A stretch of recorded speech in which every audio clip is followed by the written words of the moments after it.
Boa noite a todos. E que a paz de nosso Senhor Jesus Cristo possa envolver a cada um de nós nesse instante. Como disse a nossa irmã, a minha paz vos deixo, a minha paz vos dou, não vou-la dou, como o mundo a dá. Evangelho de João, capítulo 14, versículo 27. Um mestre e o seu discípulo estavam à beira de um lago de águas translúcidas, águas tão transparentes que dava para enxergar o fundo do lago. De repente, passa por eles um cardume de carpas, e o mestre, admirado, pensa em voz alta: ah, como as carpas são felizes! E o discípulo ao lado, atento, imediatamente retruca: mestre, como vós podeis saber que as carpas são felizes, se vós não sois carpa? O mestre tranquilamente olha para o discípulo e, fazendo outra pergunta, responde: e vós? Como podeis saber, se eu não sei que as carpas são felizes, se vós não sois eu? O que é mais importante? Felicidade ou paz? Eu não estou falando aqui da paz na relação entre as pessoas, da paz em família, da paz mundial. Não, eu estou falando da paz interior. O que é mais importante? Estar feliz ou estar em paz? Algumas pessoas vão dizer que o mais importante é ser feliz, e outras pessoas vão dizer que o mais importante é estar em paz. Jesus, naqueles anos que ele esteve aqui entre nós, Jesus era feliz? Sim, com certeza sim. Porque Jesus é um ser, é um espírito superior, um espírito puro, é um ser elevado, muito acima da condição humana. O Senhor Jesus já sente uma felicidade que nós ainda estamos muito longe de imaginar o que significa. E naqueles anos que Jesus esteve entre nós, será que ele tinha paz interior? Claro que sim. Tanto é que ele disse: a minha paz vos deixo, a minha paz vos dou. Mas então o que é mais importante? Estar feliz ou estar em paz? É bem fácil entender a resposta para essa pergunta, porque qualquer pessoa, qualquer um de nós aqui, qualquer pessoa pode, num determinado momento, estar em paz, sem estar se sentindo completamente feliz. Mas ninguém, nenhum de nós, pode ser completamente feliz sem estar em paz. Porque se você não está em paz, você está em perturbação. Se você não está em paz, é porque existe uma inquietação dentro de você. Se você não está em paz, é porque existe uma desarmonia, um desequilíbrio te incomodando. E ninguém pode ser completamente feliz se existe uma perturbação na sua vida.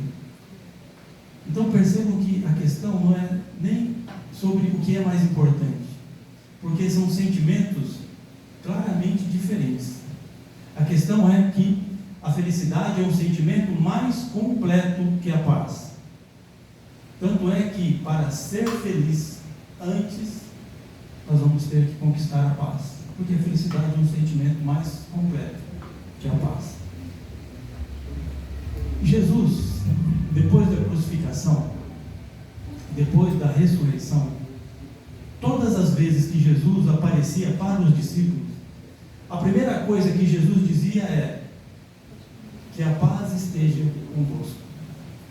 E esse é também um dos motivos pelo qual, todas as vezes que eu começo uma palestra, a primeira coisa que eu faço é pedir a Deus para que a paz de nosso Senhor Jesus Cristo possa envolver a todos nós, porque era o que Ele queria, era o que Ele pedia.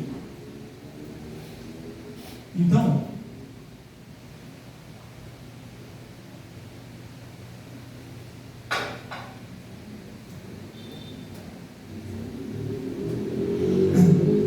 aqui nós temos um ponto interessante é que Jesus costumava falar da paz, mas Jesus não costumava falar da felicidade.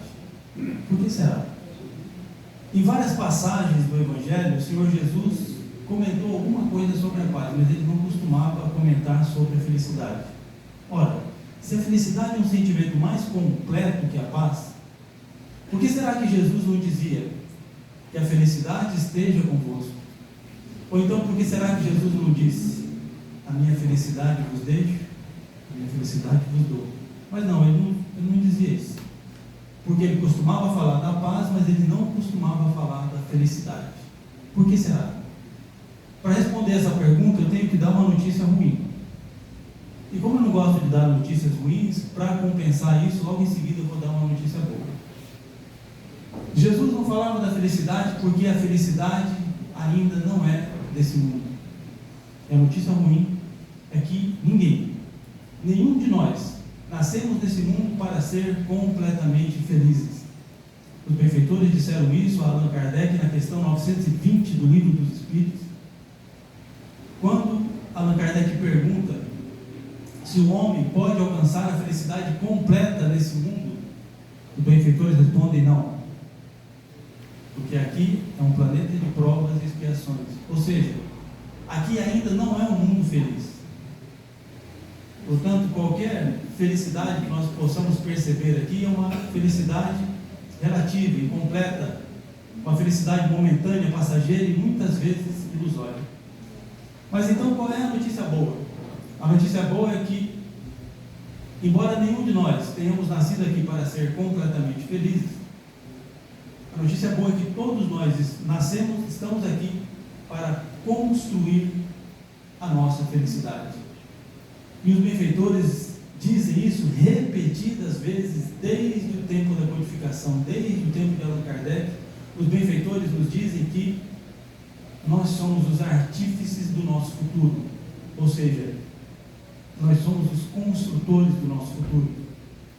E eles nos dizem que nós estamos aqui agora, nesse momento, nessa encarnação, construindo a nossa felicidade ou a nossa infelicidade do futuro, de amanhã. E aqui nós temos dois pontos interessantes. O primeiro ponto interessante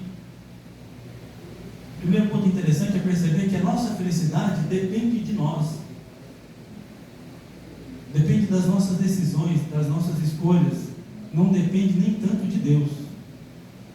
Até porque Deus nos deu um poder chamado livre-arbítrio para escolher. Então, a nossa felicidade depende de nós, das nossas decisões, das nossas escolhas, daquilo que nós fazemos ou deixamos de fazer. E o segundo ponto interessante a perceber aqui é que a felicidade não é um sentimento que está pronto. Não é um sentimento que nós vamos simplesmente pegar e colocar nas nossas vidas e está tudo bem. Não, nós vamos ter que conquistar a felicidade.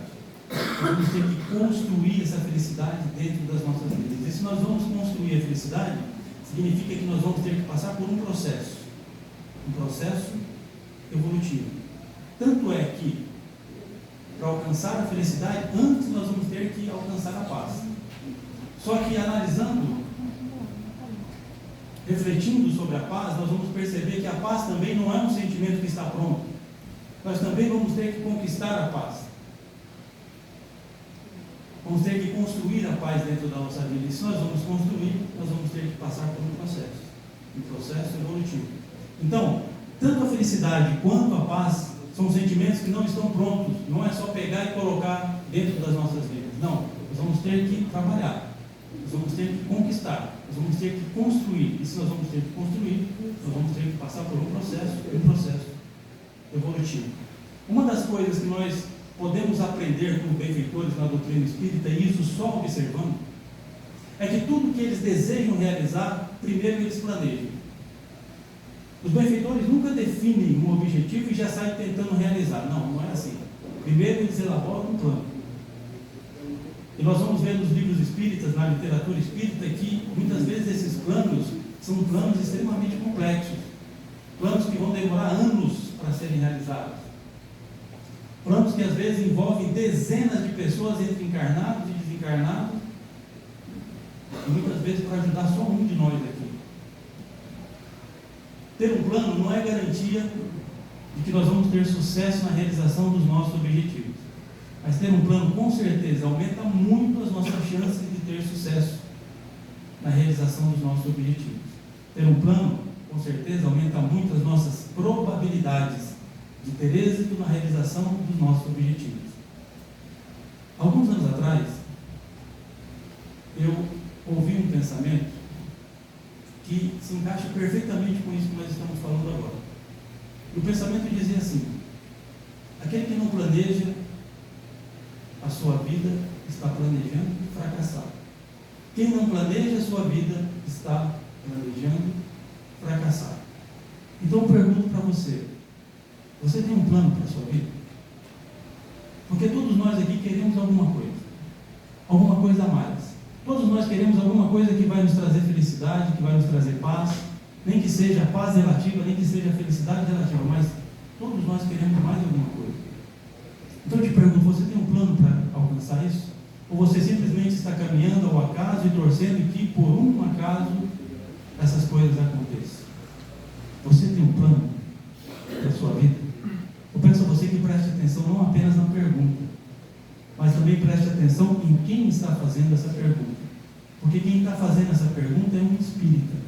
O que quer dizer isso? Quer dizer que todas as vezes que você estiver conversando com o espírita, você tem sempre que se lembrar que todo espírita acredita em reencarnação.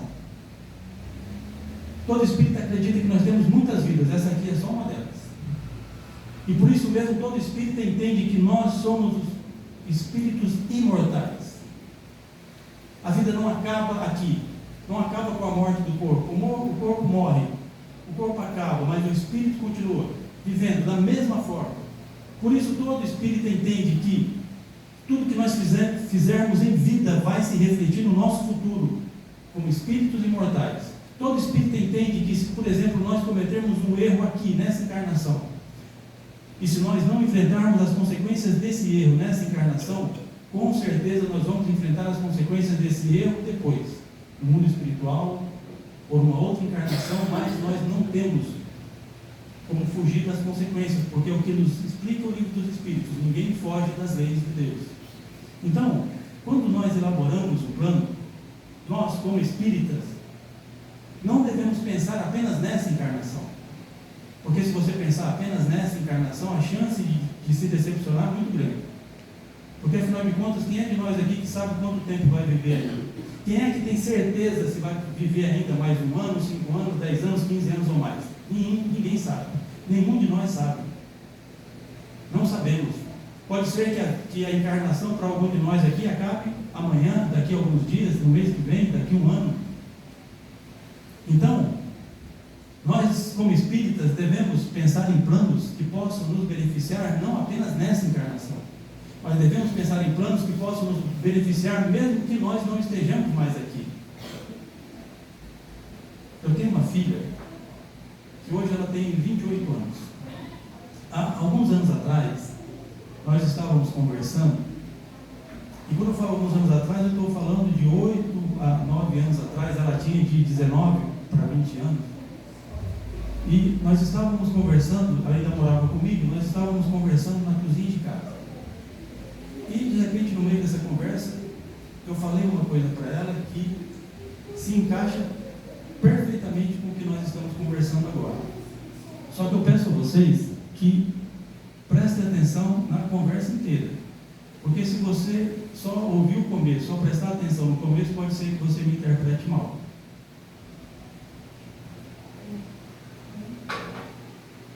Então eu estava conversando com a minha filha,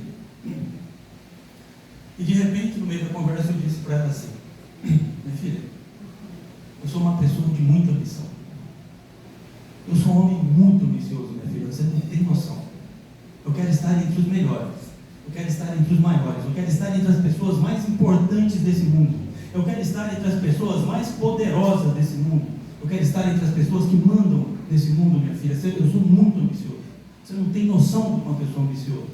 Só que eu falei isso com emoção, com energia, querendo transmitir para ela que eu estava falando sério, que eu estava falando de verdade aqui. E ela percebeu aquela energia, naquele momento. E ela esboçou um sorriso ouvindo isso e me disse: pai, pai, eu acho que eu também sou um pouco assim. Aí eu falei: filha, você sabe quem é a pessoa mais importante desse mundo hoje? Você sabe quem é a pessoa mais poderosa desse mundo hoje, que manda no mundo? Ela falou: quem, pai? Eu falei: Jesus Cristo. Aí ela tomou um susto, porque ela não esperava essa resposta. Ela não esperava que a conversa se dirigisse para esse caminho, porque a conversa não era sobre religião. Eu falei: é isso mesmo, minha filha. A pessoa mais importante, a pessoa mais poderosa, a pessoa que manda nesse mundo é nosso Senhor Jesus Cristo. Não é nenhuma dessas pessoas que você vê na televisão, na internet, em qualquer tipo de mídia social. É nosso Senhor Jesus Cristo que manda, é o mais poderoso hoje e sempre foi. Eu falei: filha, e depois de Jesus, você sabe quem são as pessoas mais importantes desse mundo? Você sabe quem são as pessoas mais poderosas desse mundo? Só que ela já estava mais desconfiada com essa conversa, né? Ela foi mais tímida. Ela falou: quem, pai? Eu falei: filha, depois de Jesus, as pessoas mais importantes e mais poderosas desse mundo são os amigos de Jesus. É entre eles que eu quero estar. E para isso, minha filha, você tem que ser muito ambicioso. Mas muito ambicioso, porque é muito difícil estar entre os amigos de Jesus. Eu ainda tenho que melhorar muito quem eu sou. Eu tenho que trabalhar muito, me esforçar muito para melhorar quem eu sou. Porque é muito difícil estar entre os amigos de Jesus. Você não tem que ser apenas ambicioso, você tem que ser até um pouco atrevido para querer uma coisa dessa. Porque é muito difícil estar entre os amigos de Jesus. É só você olhar para todos os missionários que ele mandou no mundo, desde os profetas, passando pelos discípulos, todos os missionários que vieram depois dessa época, todos aqueles que a igreja chamou de santos. Olha para a vida deles. Olha como foi a vida deles e você vai ver como é difícil estar entre os amigos de Jesus. Porque esses são os amigos de Jesus. Então você tem que ser muito ambicioso, meu filho. Tem que ser muito ambicioso para querer uma coisa dessa. Percebam que esse é o objetivo. Estar aqui falando com vocês hoje sobre Jesus, sobre os ensinamentos de Jesus, faz parte do meu plano. É muito pouco, eu sei, muito pouco ainda. Só falar é fácil. Mas como disse o sábio Lao Tse, uma longa jornada começa com um único passo. Se vocês olharem ao redor, vocês vão ver que todas essas pessoas que estão com um crachazinho, que trabalham nessa casa voluntariamente, têm o mesmo objetivo que eu. Todos querem estar entre os amigos de Jesus. Se você também tiver esse objetivo, é só falar com algum deles. A beneficência tem sempre lugar para mais um. Então, percebam que não é um plano para essa vida, é um plano para várias vidas, para várias encarnações. Sabe Deus quantas eu vou precisar para estar qualificado entre os amigos de Jesus? Porque, no fim das contas, pessoal, todos nós aqui queremos a mesma coisa. Nós queremos felicidade, nós queremos paz. Só que felicidade e paz não são sentimentos que estão prontos. Nós vamos ter que conquistar. Nós vamos ter que construir. Se nós vamos ter que construir, nós vamos ter que passar por um processo evolutivo. É por isso que hoje nós vamos falar de etapas do processo evolutivo, etapas do nosso processo evolutivo. Vou falar aqui de 4 etapas do nosso processo evolutivo que todos nós passamos. Mas eu já quero avisar de antemão que isso daqui não é uma regra geral. Eu vou fazer aqui um resumo. Tá? Pode ser que, como eu disse, não é uma regra geral. Pode ser que outro dia eu volte aqui e diga que o processo evolutivo tem 5 etapas, 6 etapas. Pode ser que venha outra pessoa aqui outro dia e diga que o processo evolutivo tem 10 etapas. Por quê? Porque o que eu vou falar aqui é um resumo. Não é uma regra geral. Eu vou falar aqui de 4 etapas que eu sei que todos nós passamos. E só para ajudar a nossa memória, só para dar uma força, para a gente lembrar, eu vou chamar essas 4 etapas de os 4 P's do nosso processo evolutivo. Quais são os 4 P's do nosso processo evolutivo? Preparação, prova, progresso e purificação. 4 P's. Preparação, prova, progresso e purificação. Muitas pessoas se dão conta dessas 3 primeiras etapas. Mas muitas pessoas ainda não se dão conta de que nós também precisamos passar pela quarta, purificação. E hoje nós vamos fazer um comentar alguma coisa sobre isso. A primeira etapa, o primeiro P, é a preparação, e é a etapa mais longa. E como eu disse para vocês, o que eu vou fazer aqui é só um resumo. Só um resumo. Vocês vão ver que, mesmo sendo um resumo, tem bastante coisa para falar. Só que eu vou relembrar aqui, pessoal, apenas 10 avisos que todos nós recebemos antes de reencarnar. Observe que eu usei a palavra relembrar. Por quê? Porque todos nós já sabemos disso. Agora quero deixar claro o seguinte: todos nós, quando eu digo que todos nós ouvimos antes de reencarnar, eu quero dizer o seguinte: aqueles que estavam conscientes antes de reencarnar. Porque nós sabemos que algumas pessoas, antes de reencarnar, estão em perturbação, algumas pessoas estão inconscientes. Mas todos aqueles que estavam conscientes e que passaram por uma preparação antes de reencarnar, com certeza ouviram esses avisos. São só 10 avisos que eles nos dão? Não, com certeza tem muito mais avisos. Vou falar 10 por uma questão até de tempo. Porque existem avisos gerais que todos nós recebemos e existem os avisos específicos.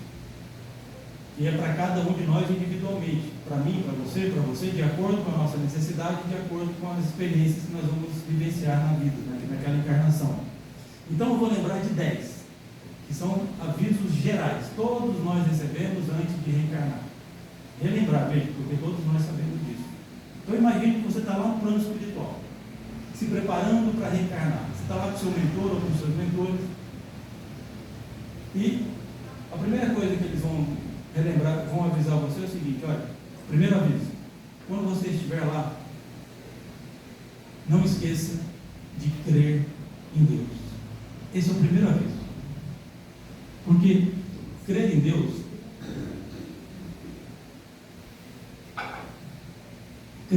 é diferente de acreditar em Deus. Tem pessoas que nem acreditam em Deus. Tem pessoas que acreditam em Deus, mas não creem em Deus. Porque crer em Deus é diferente. A pessoa que crê em Deus, o primeiro entendimento que ela tem é que Deus é Pai, Deus é bom, Deus é justo, Deus é todo amor. Se a pessoa tem esse entendimento, ela chega no segundo entendimento automaticamente. O segundo entendimento é que tudo que nós passamos na vida tem um objetivo. Ora, se Deus é Pai, se Deus é bom, se Deus é justo, se Deus é todo amor, tudo que nós passamos na vida, cada problema, cada dificuldade, cada dor, tem um objetivo, tem um motivo. E o objetivo é nos ajudar a evoluir. Então percebam que quem crê em Deus tem muitas vantagens sobre quem não crê em Deus. Primeiro porque quem crê em Deus já enxerga a vida de forma diferente. Tudo que nós passamos na vida tem um objetivo, tem um motivo, esse motivo é nos ajudar. Quem entende isso chega em outro entendimento logo em seguida. Ora, Deus sempre esteve comigo. Deus sempre esteve com cada um de nós. Nós nunca estivemos sozinhos, nós não estamos e nunca estivemos sozinhos. Deus conhece toda a nossa vida.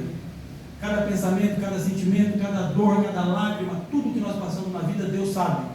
Porque Ele está o tempo inteiro ao nosso lado. Esse é o pensamento de quem crê em Deus. Você crê em Deus, você entende isso. Eu nunca estou sozinho, nunca estive sozinho. Deus sabe tudo que se passa na minha vida. Os benfeitores disseram isso a Allan Kardec na questão 963 do Livro dos Espíritos. E essa questão é para mim uma das questões mais interessantes de toda a codificação. E a resposta dessa pergunta é para mim, veja, estou falando de opinião particular. É para mim a resposta, uma das passagens mais bonitas de toda a codificação. Então eu peço a vocês que prestem atenção nos detalhes da pergunta. Questão 963 do Livro dos Espíritos. Allan Kardec pergunta aos benfeitores: Deus se ocupa pessoalmente de cada homem? Não é Ele muito grande e nós muito pequenos para que cada indivíduo em particular tenha alguma importância aos seus olhos? Então perceba os detalhes da pergunta. Deus, nosso Pai, Ele se preocupa, Ele mesmo, pessoalmente, Ele mesmo, Deus, pessoalmente, com cada um de nós aqui? Será que Deus não é muito grande? Será que Deus não é muito ocupado para que cada um de nós aqui, tão pequenos, tenhamos alguma importância aos seus olhos? E a resposta dos benfeitores é, como eu disse, na minha opinião, uma das passagens mais bonitas de toda a codificação. Os benfeitores respondem assim: Deus se ocupa de todos os seres que criou, por menores que sejam. Nada é pequeno demais para a sua bondade. Nada é pequeno demais para a sua bondade. E Deus se ocupa com cada um de nós, pessoalmente, Ele mesmo.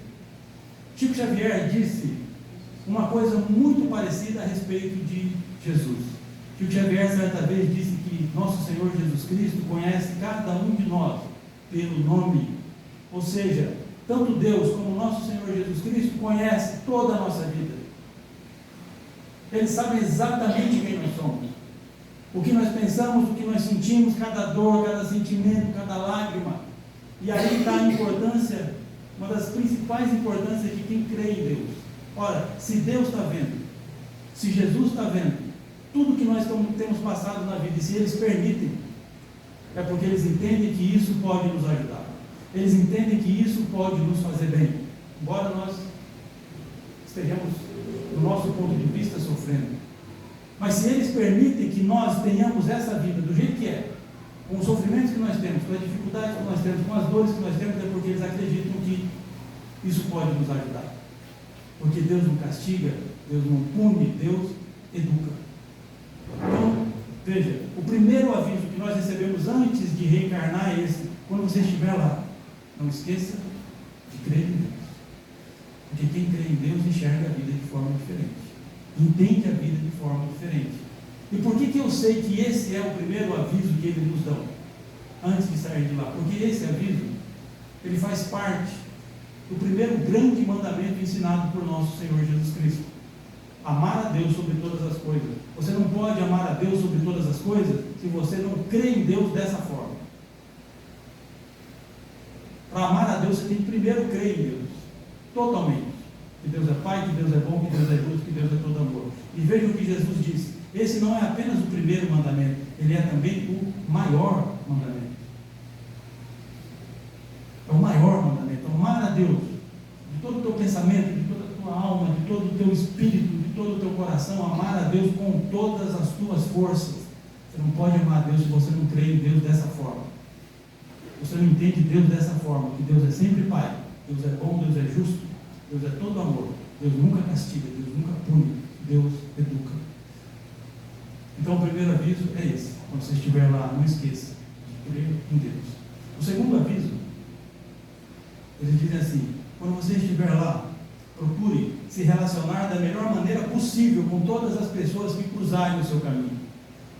Disso vai depender muito o seu bem-estar na vida, de como você trata as pessoas.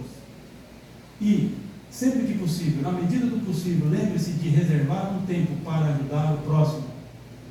Porque a pessoa que vive a sua vida pensando só em si mesmo, o que eu quero, o que é importante para mim, os meus sonhos, os meus desejos, a minha vontade, os meus objetivos, eu, a pessoa que só pensa em si mesma, é a pessoa que ainda vive a vida do egoísta e não entendeu o caminho ainda. Não entendeu o caminho ainda. Ela pode estar até perto do caminho, num caminho paralelo, pode estar aqui dentro agora, mas se ela pensa só em si mesma, ela ainda não entendeu o caminho. Porque os benfeitores nos dizem com clareza a doutrina espírita que um dos maiores obstáculos que todos nós temos aqui para evoluir, para sair desse mundo de sofrimento, um dos maiores obstáculos é o nosso egoísmo. O que o egoísmo diz? Eu. Só pensa em mim. O egoísmo é eu, só interessa eu. E para a gente vencer o egoísmo, o que nós temos que fazer? Nós temos que começar a pensar nos outros.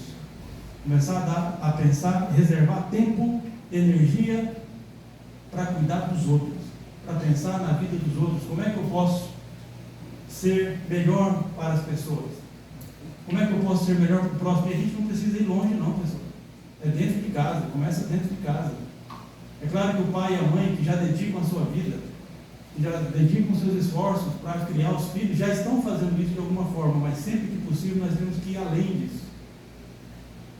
Além disso, porque tem muita gente sofrendo, porque tem muita gente precisando.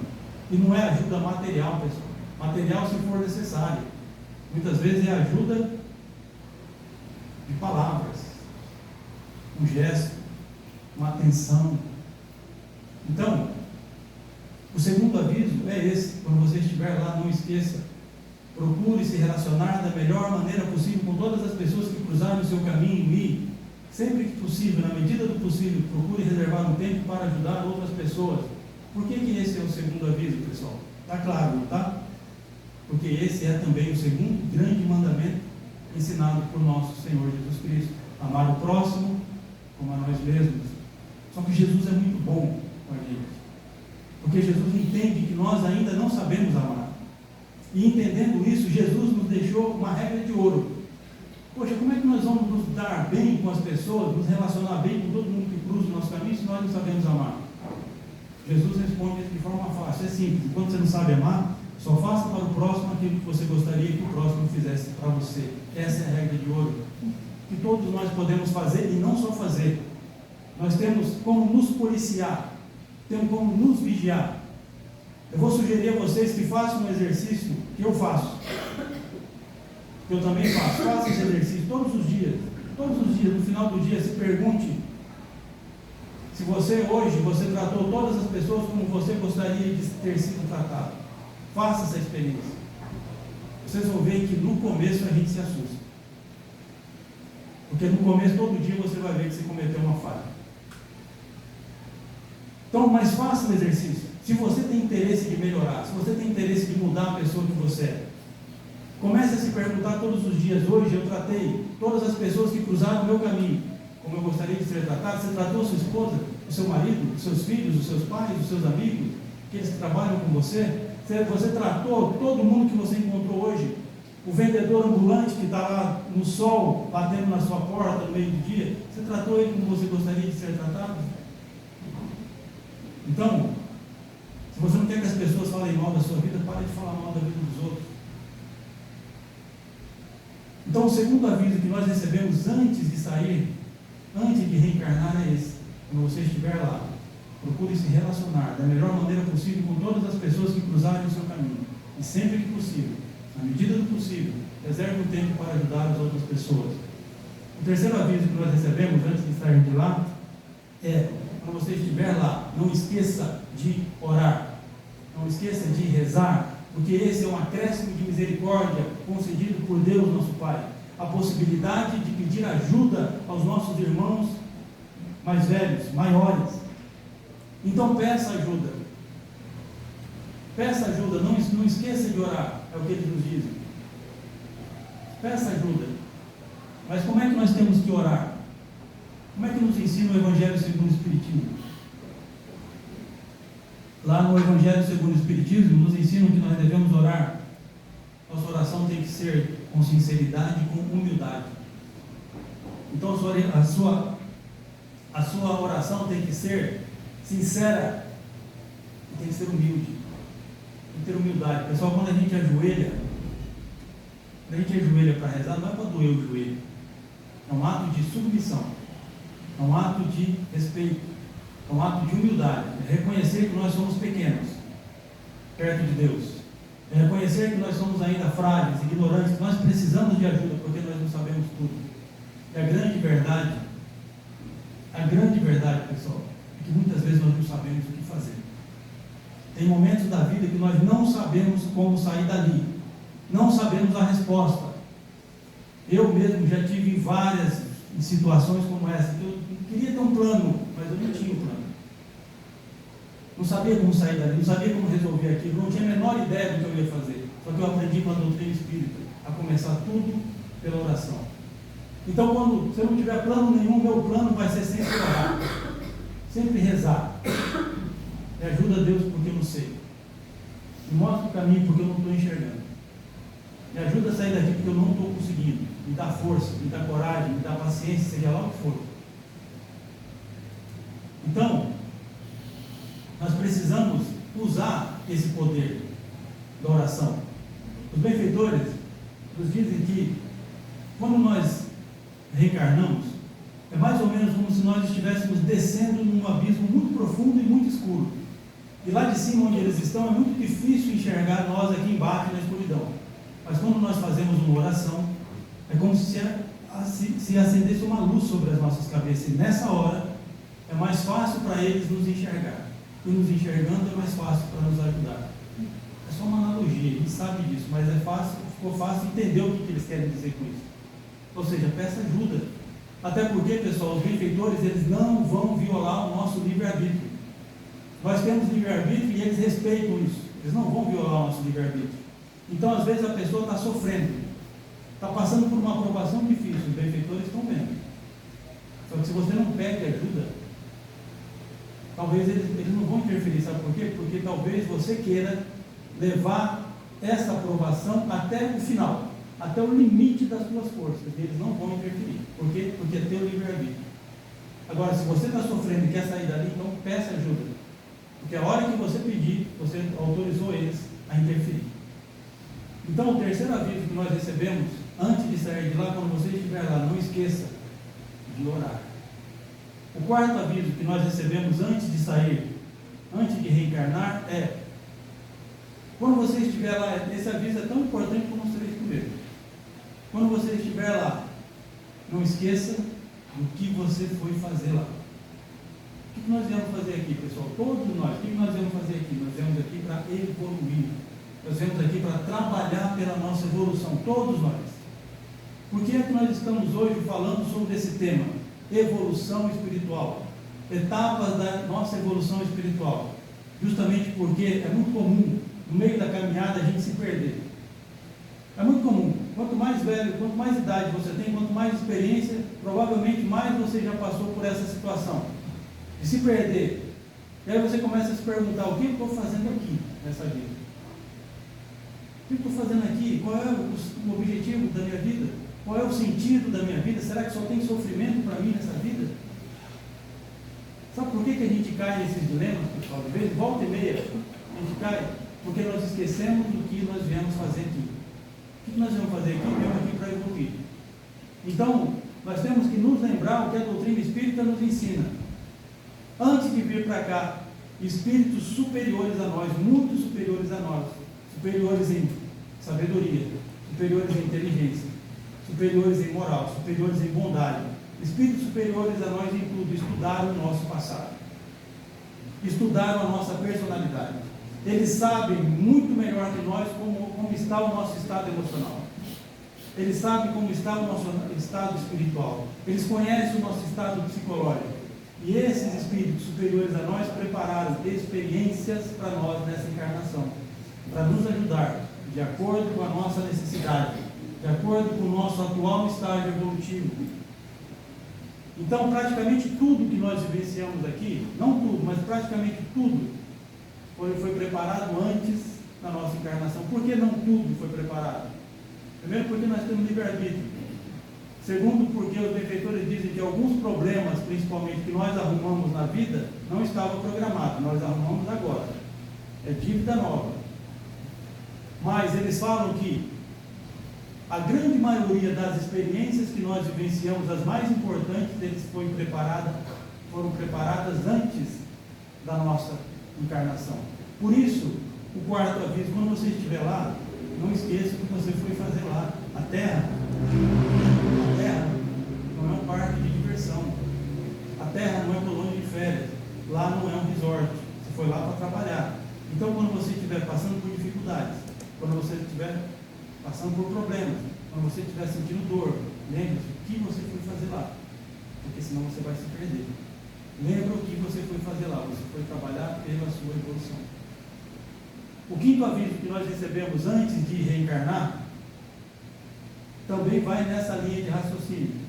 O quinto aviso é: quando você estiver lá, não esqueça de que você é um devedor do seu passado. Todos nós aqui somos devedores do nosso passado. Todos nós aqui já reencarnamos muitas vezes. E falhamos e erramos muitas vezes. Todos nós aqui já fomos ricos e já fomos pobres. Já fomos ricos e já fomos pobres. Já fomos senhores, já fomos servidores. Já tivemos poder e já fomos subordinados ao poder de alguém. E em todas essas situações nós falhamos. Nós cometemos erros. Uma das coisas mais importantes que eu aprendi com a doutrina espírita é que eu nunca fui melhor do que eu sou hoje.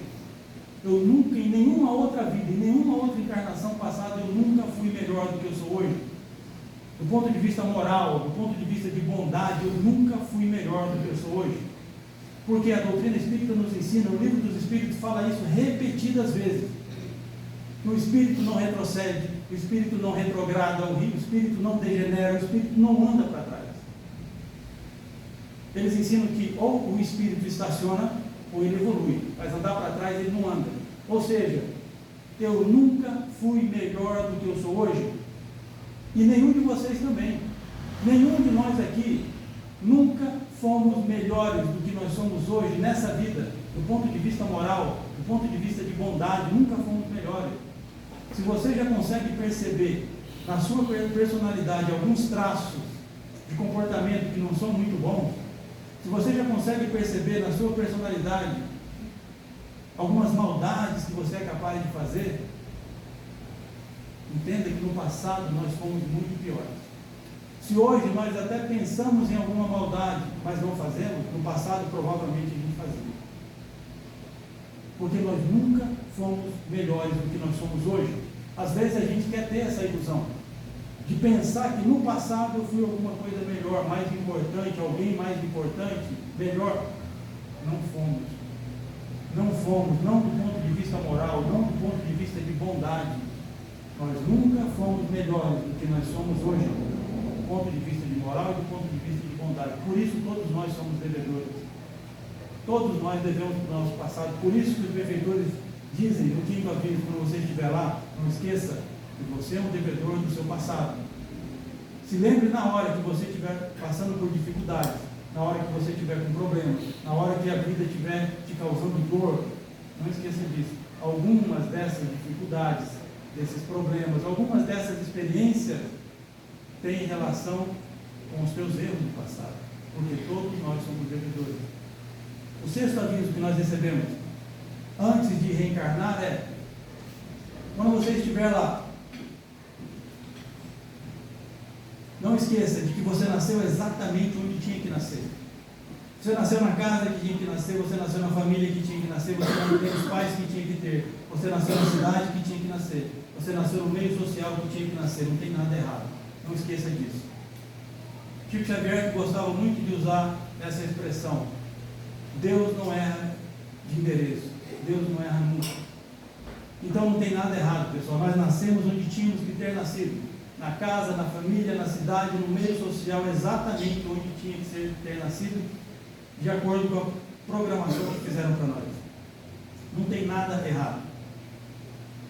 E para falar desse tema, eu vou puxar para o lado, para a questão dos nossos pais, porque nós temos uma ligação especial com os nossos pais. Moisés recebeu só 10 mandamentos, só 10, é muito pouco mandamento. Só que em tão poucos mandamentos, o quarto mandamento falava exatamente isso: honrar pai e mãe. Isso não está lá por um acaso, pessoal. Nós temos uma ligação especial com os nossos pais. E eu sei que o que eu vou falar aqui, daqui para frente, pode incomodar algumas pessoas, mas é o que a doutrina espírita ensina, então nós precisamos refletir sobre isso. Nós somos devedores dos nossos pais, só pelo fato de que nós chegamos aqui nessa encarnação através deles. E a doutrina espírita diz: não interessa se ele te abandonou, se eles te abandonaram, se eles te trataram mal, se eles não te deram atenção, a educação que você gostaria, não interessa. Só o fato de nós termos chegado até aqui, através deles nós já somos devedores dos nossos pais. Porque, pessoal, nós somos problema. Todos nós aqui temos problemas emocionais.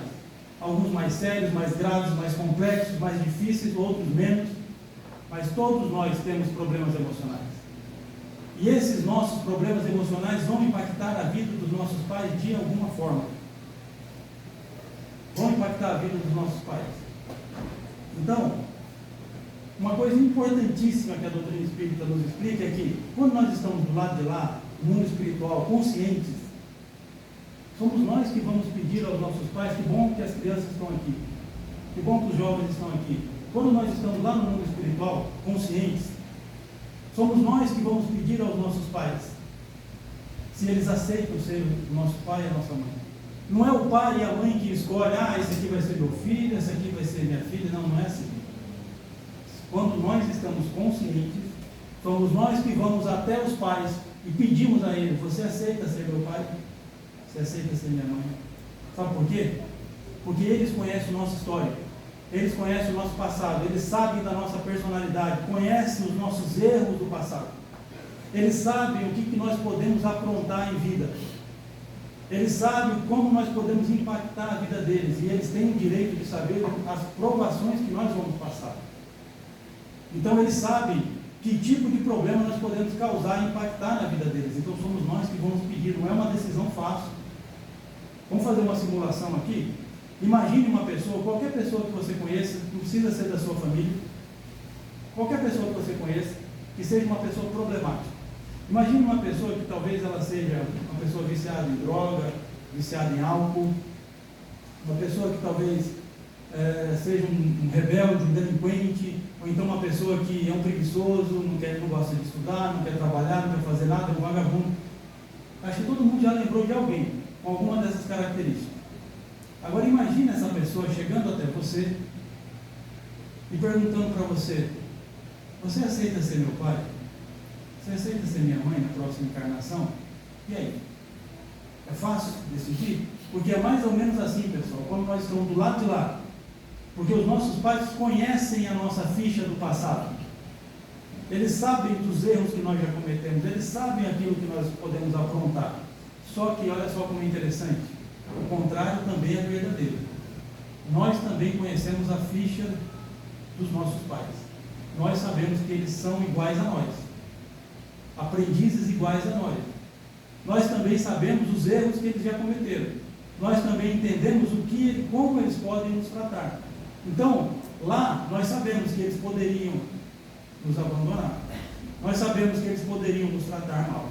Nós sabemos que eles poderiam não nos dar atenção, não nos dar o carinho, não nos dar a educação que nós gostaríamos. Nós sabíamos de tudo isso também. E mesmo assim nós quisemos vir com eles. Por quê? Porque nós precisávamos da encarnação. Nós precisávamos passar por essa experiência. Vocês estão vendo que não tem ninguém inocente na história? Vocês estão vendo que existe uma ligação especial entre nós e os nossos pais, porque é um compromisso difícil, principalmente para quem é pai, para quem é mãe? Vocês estão entendendo? Então, muitas vezes na minha vida, muitas vezes eu ouvi pessoas vindo se queixar: que a minha vida não é assim por causa do meu pai, por causa da minha mãe, que a minha vida não é melhor, que eu não tive isso, que eu não tive aquilo, que eles não me ensinaram. Pessoal, nós não podemos exigir dos nossos pais um conhecimento que eles também não tiveram. Nós não podemos exigir que os nossos pais nos dessem uma educação que eles também não receberam. Não tem lógica a gente querer que os nossos pais dessem para a gente um conhecimento que eles também não tinham. Da mesma forma que nós, como pais, não vamos poder ensinar aos nossos filhos alguma coisa que nós não aprendemos. Não tem lógica. Então, o sexto aviso é esse: quando você estiver lá, não esqueça de que você nasceu exatamente onde tinha que nascer. Estou vendo que o meu tempo acabou, né? Eu não cheguei nem perto de acabar. Vocês querem que eu fale mais um pouco ou eu paro aqui? Fica a critério da casa. Vou tentar falar mais uns 10 minutos. Pode ser? Pode ser. Então nós não vamos falar 10 avisos, vamos falar 6 avisos. Falei 6 avisos, para a gente poder falar das outras etapas que são mais rápidas. Nós falamos só do primeiro P, preparação. Qual é o segundo P? Qual é a segunda etapa do nosso processo evolutivo? Prova. Qual é o significado de prova para o nosso espírito imortal? O que significa prova para o nosso espírito? Significa trabalho. Quando se fala em prova, significa trabalho. Nós estamos aqui para trabalhar. A Terra é um campo de prova. Imagine a Terra como um mundo virtual. Eles bloqueiam a nossa memória, nos colocam aqui para vivenciar experiências que vão nos ajudar a evoluir mais depressa. É por isso que nós encarnamos. Essa é a explicação que está lá no Livro dos Espíritos. Por que nós encarnamos? Para evoluir mais depressa. Nós poderíamos evoluir lá sem nunca ter nascido aqui. Certo? Então aqui não é colônia de férias, aqui não é resort. Nós não estamos aqui a passeio, nós viemos aqui para trabalhar. Prova é trabalho. Por isso, nós nunca devemos pedir a Deus: Deus, me tire dessas dificuldades. Deus, tira os problemas da minha vida. Nós nunca devemos pedir para Deus dessa forma, porque Deus pode atender. E às vezes Ele atende por misericórdia. Só que o que acontece, pessoal? Quando Deus simplesmente tira a gente das dificuldades, quando Deus simplesmente tira os problemas da nossa vida, o que acontece? Acontece que nós não aprendemos aquilo que nós precisávamos aprender. E se nós não aprendemos, o que vai acontecer? Esses problemas, essas provas vão voltar para as nossas vidas, mais cedo ou mais tarde, é uma questão de tempo. Então nós nunca devemos pedir para Deus dessa forma: Deus, me tira das dificuldades, Deus, tira os problemas da minha vida. Como é que nós devemos pedir? Devemos pedir assim: Deus, me ajude a sair das dificuldades. Veja que é diferente. Você não está pedindo para Ele simplesmente te tirar da dificuldade. Você está querendo passar pelo processo. Me ajude, Deus. Você quer passar pelo processo. Deus, me ajude a resolver esses problemas. É diferente. Você não está pedindo para Deus vir aqui, pegar os problemas e tirar. Não. Me ajude a resolver. Me ajude a ter um entendimento. Me ajude a passar pelo processo. Por quê? Porque quando nós passamos pelo processo, nós temos a oportunidade de aprender. E quando nós aprendemos, pessoal, aquilo que nós temos que aprender acaba. O sofrimento acaba. Está explicado no livro dos Espíritos. Daqui a pouco eu vou dizer para vocês qual é a questão que diz isso. Quando nós aprendemos o que nós temos que aprender, o problema acaba. Então nós ficamos nessas duas etapas, nessas duas primeiras etapas, preparação, prova, por muito tempo. Preparação, prova, falhamos. Começamos de novo: preparação, prova, falhamos. Volta para o início: preparação, prova, falhamos. Até que um dia acontece: preparação, prova, progresso. Aí as coisas melhoram um pouco para nós. Progresso, a terceira etapa, o terceiro P, progresso. Nós temos uma crença popular, principalmente nós cristãos, de que tudo que acontece, acontece no tempo de Deus, não é isso? É uma crença popular, quase todos nós acreditamos nisso. Tudo que tem que acontecer, vai acontecer no tempo de Deus. Mas afinal de contas, como é que funciona o tempo de Deus? Como é que funciona o tempo de Deus? Como é que eu vou saber que horas isso vai acontecer na minha vida, se é no tempo de Deus? O livro dos Espíritos responde. Allan Kardec fez uma pergunta aos benfeitores da questão 1004 do livro dos Espíritos, que nos ajuda, e a resposta nos ajuda a entender como é que funciona o tempo de Deus. Allan Kardec pergunta assim, questão 1004 do livro dos Espíritos: o que determina a duração dos sofrimentos do culpado? Ou seja, eu sou culpado, eu estou sofrendo. O que determina quanto tempo eu tenho que sofrer? Se é 1 ano, se é 5 anos, se é 10 anos? Quanto tempo? O que determina? Quem que diz quanto tempo eu tenho que sofrer? E a resposta, pessoal, é simples, clara e objetiva. O que determina a duração dos sofrimentos do culpado? Resposta: o tempo necessário ao seu melhoramento. Veja como é simples. Você está sofrendo? Quer acabar com o seu sofrimento? É simples, melhora. Melhora quem você é. Faz progresso. Quando nós fazemos progresso, o tempo de Deus acontece em nossas vidas. Veja como é simples. O que determina o sofrimento do culpado? Quanto tempo eu tenho que sofrer? Depende de você. Você melhorou, você melhora quem você é, você faz progresso, o sofrimento acaba. Os benfeitores explicam isso lá na questão 1004. A nossa felicidade ou a nossa infelicidade estando diretamente ligada ao nosso grau de depuração, conforme o nosso espírito vai se depurando. Essas provas se modificam de caráter e o tempo também. Certo? Então muitas vezes a pessoa fala isso: fica tranquilo, tudo que tem que acontecer vai acontecer no tempo de Deus. Só que a pessoa está falando isso como se a responsabilidade fosse de Deus. Só que Deus, na sua imensa sabedoria, devolve essa responsabilidade para nós. Ele fala assim: não, meu filho, não é eu que decido, é você que decide. O teu sofrimento acaba quando você melhorar. Quando você aprender o que você tem que aprender, o teu sofrimento acaba. Porque Deus não pune, Deus não castiga, Deus educa. Então o tempo de Deus funciona como? Quando eu faço progresso, o tempo de Deus acontece na minha vida. O quarto P, a quarta etapa, é a purificação. Muita gente não se dá conta de que nós precisamos de purificação. Não basta fazer progresso, nós também precisamos nos purificar. E isso é até uma questão de física. Porque nós temos o corpo espiritual e o perispírito, que ainda é um corpo material, é um corpo espiritual que ainda tem matéria. E quando nós cometemos muitos erros no passado, tudo que nós vivenciamos, tudo que nós falamos, tudo que nós pensamos é energia. Tudo no universo é energia. E os erros que nós cometemos geraram energias ruins, energias negativas. Uma parte dessas energias ficaram impregnadas no nosso corpo espiritual, no nosso perispírito. Só que também, alguns desses erros estão impregnados na nossa consciência. Nós não conseguimos nos livrar desse arrependimento, dessas lembranças. Então, por exemplo, quando uma pessoa sofre uma doença muito grave, uma doença degenerativa, como um câncer, por exemplo, em muitos casos, depende de como ela, principalmente depende de como ela se comporta. Mas normalmente ela está o quê? Ela está depurando tanto o corpo físico, espiritual, perispírito dela, como também o corpo espiritual, a sua consciência. Porque o que acontece, pessoal? Acontece que no passado nós cometemos muitos erros que a gente não se dava consciência, a gente não tinha consciência de que aquilo era errado.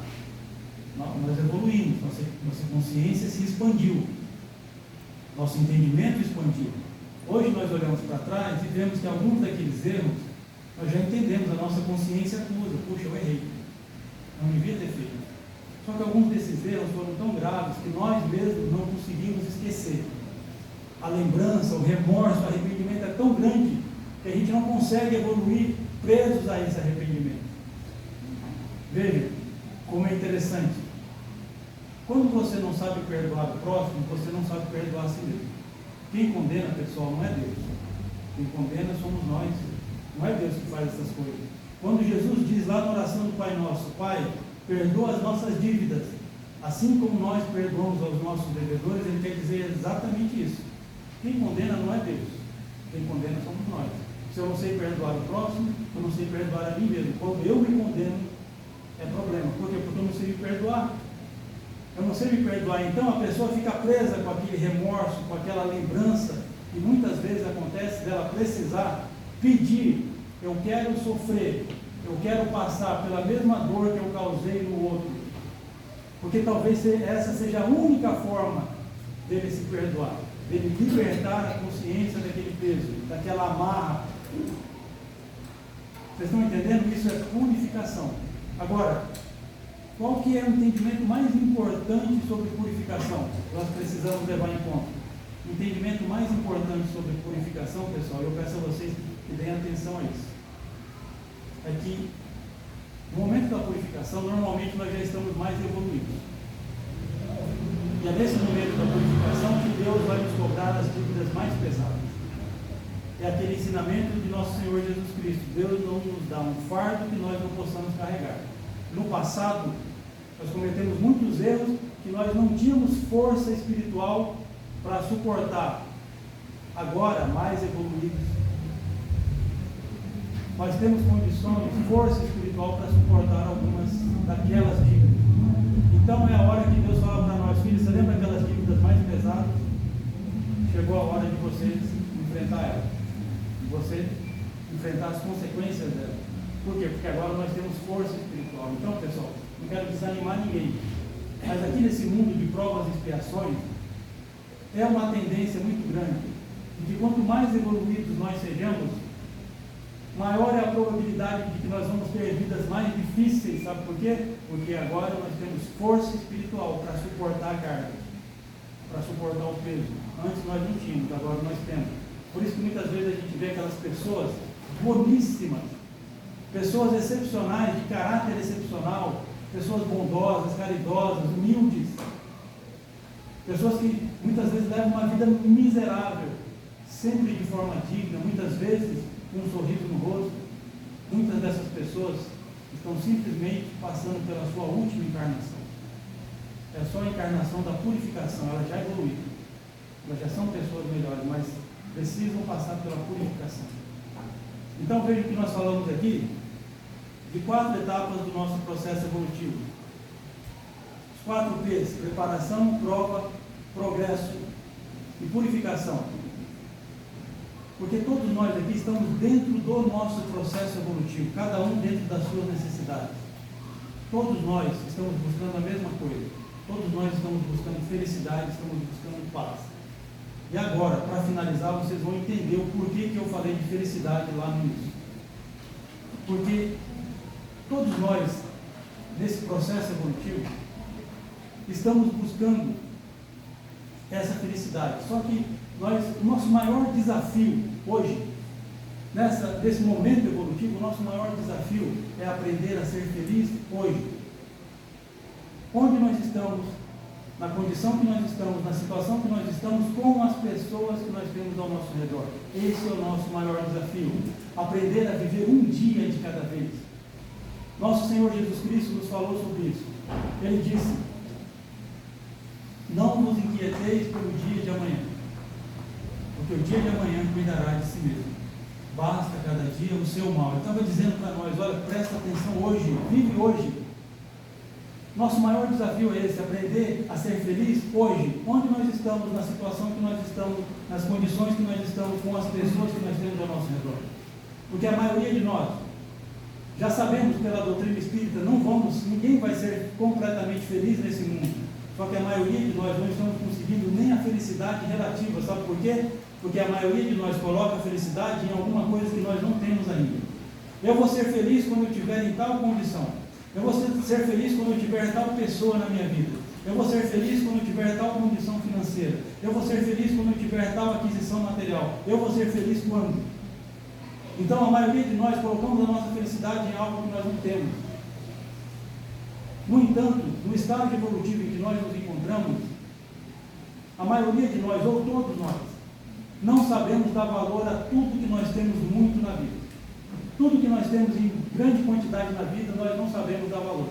A pessoa que tem muita saúde não sabe dar valor na saúde. A pessoa que tem muito dinheiro não sabe o valor do dinheiro. A pessoa que tem muitos alimentos na sua geladeira não conhece o valor do pão de cada dia. A pessoa que tem muito tempo disponível não conhece o valor do tempo. A pessoa que recebe muito carinho, muito afeto, não sabe reconhecer quem lhe dá esse carinho e esse afeto. A pessoa que tem muitos amigos não sabe o valor da amizade sincera. Por isso, Deus nos tira essas coisas. Deus nos tira. Por quê? Porque aquele que não tem saúde ou que tem pouca saúde aprende a dar valor à saúde. Aquele que tem pouco dinheiro aprende o valor do dinheiro. Aquele que tem poucos alimentos na sua geladeira aprende o valor do pão de cada dia. Aquele que tem poucas amizades aprende o valor das amizades sinceras. Aquele que recebe pouco carinho, pouca atenção, pouco afeto, aprende a valorizar aquelas pessoas que lhe deram esse carinho, esse afeto. Isso é o contraste. Todos nós aqui provavelmente vivemos o contraste em algum campo das nossas vidas, porque ninguém nesse mundo é completamente feliz. E mesmo aqueles que se imaginam felizes, pode prestar atenção, essa felicidade dura por um tempo determinado, é algum tempo, alguns meses ou alguns anos, e passa. Ninguém vive a felicidade completa. Todos nós estamos aqui vivenciando algum contraste desse, em algum campo da nossa vida. Por quê? Para aprender a valorizar aquilo que nós não temos. Nós já tivemos e não soubemos dar valor. Talvez não nessa vida, mas em outras vidas. Então, o nosso grande desafio nessa encarnação, nessa vida, é aprender a ser feliz hoje. É o nosso grande desafio. Aprender a viver um dia de cada vez. Aprender a ser feliz hoje. Onde nós estamos, na situação que nós estamos, nas condições que nós estamos, com as pessoas que nós temos ao nosso redor. Que nosso Senhor Jesus Cristo nos ajude a aprender a fazer isso. Muito obrigado, Senhor, que assim seja. Muito obrigado pela atenção de todos.